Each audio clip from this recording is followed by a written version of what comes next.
अच्छा साहब जी, मैं जा रहा हूँ। मैंने आपको बताया था ना मेरी बेटी की शादी है। हाँ अंकल, आराम से जाना, ठीक है? और किसी चीज की नीड हो तो फोन कर देना। अच्छा साहब जी, राम राम।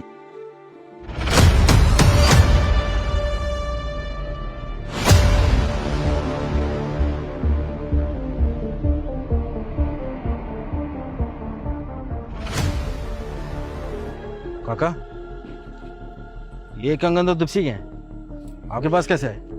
मुझे नहीं पता साहब ये कहाँ से आए। सारे चोर कहीं के, हमारे घर में रहता है, हमारे घर का खाना खाता है और हमारे ही घर में चोरी करता है। साहब जी मैं सच बोल रहा हूँ, मुझे नहीं पता ये कंगन कहाँ से आए मेरे पास। अबे बुड्ढे, ये कंगन ना साफ साफ दिखा रहे हैं कि तूने हमारे घर में चोरी की है। बता कहाँ से चुराए? साहब जी मैं सच कह रहा हूँ, ये कंगन कहाँ से आए मुझे नहीं पता। मैंने चोरी नहीं की है साहब। देखो काका, इतने टाइम से आप हमारे यहाँ पे काम कर रहे हो, मैं तुम्हें कुछ नहीं कहूंगा, बस मुझे इतना बता दो, कंगन आए तो आए कैसे तुम्हारी पोटली में? साहब मैं सच कह रहा हूँ, मुझे नहीं पता ये कंगन कहाँ से आए मेरे पास।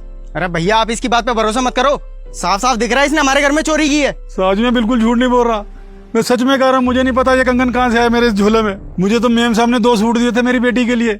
अब समझ गया भैया मैं, ये गया होगा भाभी के रूम में, वहाँ भाभी तो मिली नहीं इसे, लेकिन सामान दिख गया होगा, चुरा लिया होगा इसने मौका देख के। क्यों बुड्ढे? साहब जी मैं सच कह रहा हूँ, मैंने चोरी नहीं की है। मैंने आपका घर का नमक खाया, मैं चोरी क्यों करूंगा?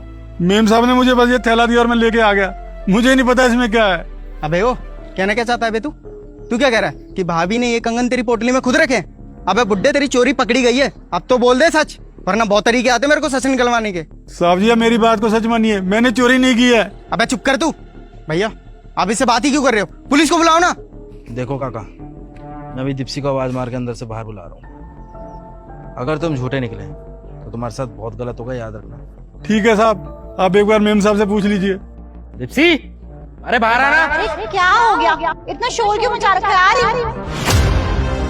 शोर वोर की छोड़ो, पहले बताओ ये कंगन इनके पास क्या कर रहे हैं? भाभी, इस चोर ने ना आपके कंगन चोरी किए हैं और भैया सिर्फ इससे बातें कर रहे हैं, इसको पुलिस में भेजो। चुप हो जाओ तुम। और ये कंगन ना मैंने इन्हें दिए हैं। एक बात बताओ यार, तुमने कंगन इन्हें दिए क्यों? हाँ, और अगर दिए भी हैं तो एक बार मेरे को बताना चाहिए था ना, मेरे को क्यों नहीं बताया? तभी बीबी भावुक होकर कहती, क्या बताती मैं आपको, और अगर बताती भी तो आप मुझ पर गुस्सा ही करते। आप कहते तो हैं कि किसी भी चीज की जरूरत हो तो मुझे बता देना, लेकिन करते कुछ नहीं। आपने तो कभी पूछा तक नहीं कि इन्हें किसी चीज की जरूरत है या नहीं। लेकिन आगे अब जो हुआ वह देखने से पहले बेटा वीडियो को खत्म मत करना, पहले लाइक और सब्सक्राइब जरूर कर देना और उसके बाद कमेंट में लिख कर जाना, हर हर महादेव। अभी अंकल कहते हैं, मैडम साहब आप बहुत अच्छे इंसान हो, आपने मुझ जैसे गरीब पर इतना बड़ा उपकार किया है, ये कोई छोटी बात नहीं है। तो लड़का बीच में बोलते हुए, अंकल कोई बात नहीं, इसमें ना आपकी गलती है और ना हमारी, अब जाइए वरना आप लेट हो जाएंगे। लड़का कंगन अपने भाई के पास रखवाता है और धीरे धीरे वहाँ से निकल जाता है।